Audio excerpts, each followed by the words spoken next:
Hvad er psykiatrien egentlig? Når man har en psykisk sygdom, kan man i en periode, lang eller kort, have brug for at blive indlagt på en psykiatrisk afdeling.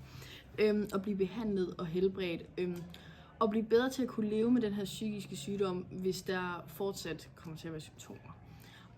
Og behandling på psykiatrisk afdeling, det kan være en kombination af noget medicinsk og en behandling af sådan noget samtaleterapi og noget psykoedukation. Og langt de fleste patienter indlægges efter at have henvendt sig selv, og nogle gange efter aftale med deres læge. En 15-årig pige blev i januar 2019 via egen læge henvist til børnepsykiatrisk afdeling Sygehus A, hvor hun frem til den 30. oktober 2020 blev fuldt ambulant og ved indlæggelse. Under forløbet blev der foretaget psykologiske undersøgelser, som viste, at patienten var en umoden og usikker pige, som begavelsesmæssigt befandt sig lige under normalområdet. EEG viste normale forhold, og det var ikke muligt at pege på nogen eksakt diagnose. Men man mente, at patientens problemer var en kombination af dårlig begavelse og problematik i hjemmet. Hun blev efter en lang ventetid diagnosticeret med skizofreni og en depression. Ventetiden for at blive indlagt på psykiatrisk hospital er ekstrem for unge mennesker, især her i Region Midtjylland. Og når man er nået til det punkt, man skal indlægges, så er man allerede i en meget kritisk tilstand, og den ekstreme ventetid kan fremme problemet endnu mere, og hvis man ikke får den hjælp, man har brug for med det samme, så kan det lede ud i spiseforstyrrelser, selvskade og i værste fald selvmord. Der er mange store problemer forbundet med den lange ventetid i psykiatrien. En af de største er selvfølgelig konsekvenserne for individerne. En længere ventetid kan forværre en persons lidelser drastisk.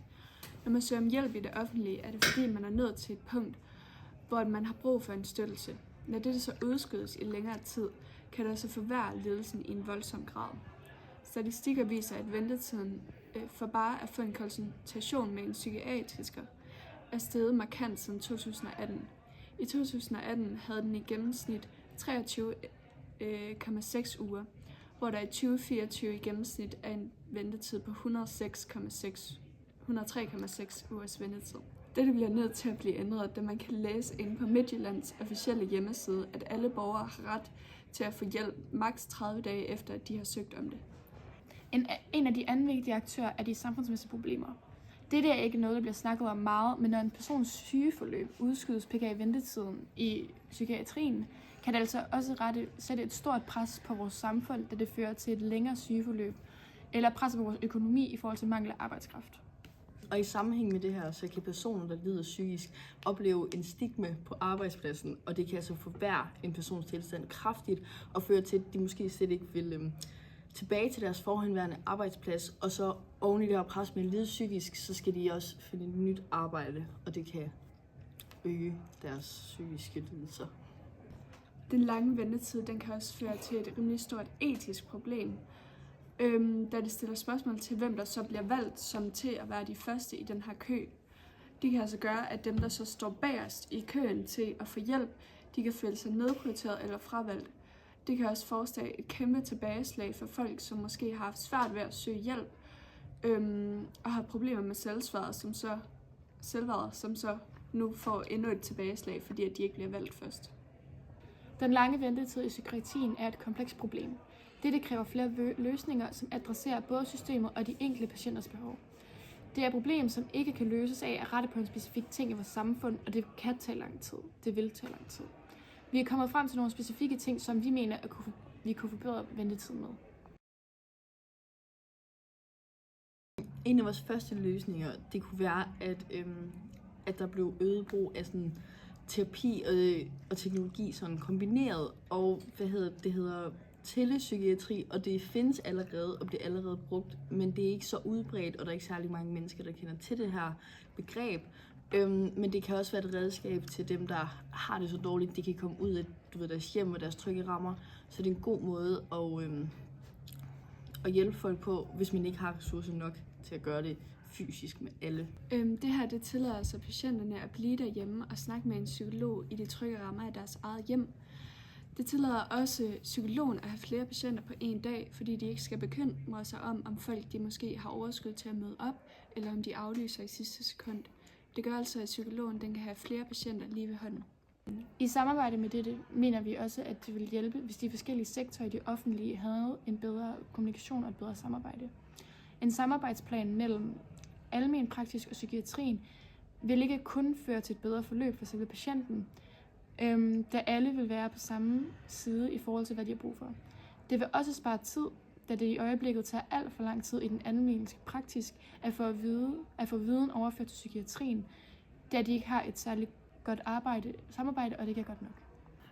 Det her det kunne for eksempel forbedres ved obligatoriske online-møder mellem de to parter, som handlede mest om de mest pressede områder på hver deres halvdel, og man kunne ligesom finde ud af, hvad den anden part skulle være særlig opmærksom på. Vores løsning den løser ventetidsproblemet ved at indgribe flere af de faktorer, som forårsager ventetid i psykiatrien. Gennem digital terapi og telepsykiatri kan behandlere nå flere patienter på kortere tid og give fleksible løsninger, der ikke kræver fysisk fremmøde. Et bedre samarbejde mellem almen praktisk og psykiatrien sikrer hurtigere informationsudveksling og et mere effektiv behandling, hvilket reducerer forsinkelser. Ja, der kan være behov for lovændringer for at kunne løse problemer med ventetiden i psykiatrien. Et væsentligt skridt ville være at ændre på finansieringsmodellerne, så der bliver sat flere midler af til psykiatrien. Både i form for statslige investeringer og lokale initiativer.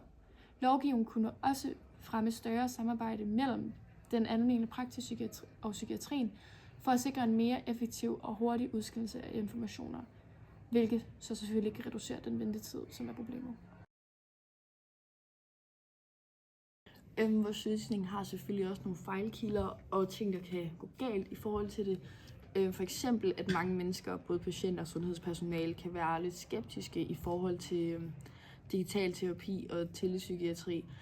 Især hvis det ikke sådan er ordentligt implementeret, og hvis kvaliteten af den ikke er den samme som den her traditionelle ansigt-til-ansigt behandling.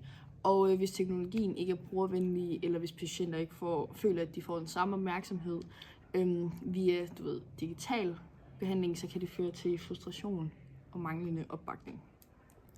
Der er også en stor risiko for, at ressourcerne ikke bliver tilstrækkelige til at implementere og vedligeholde de her løsninger.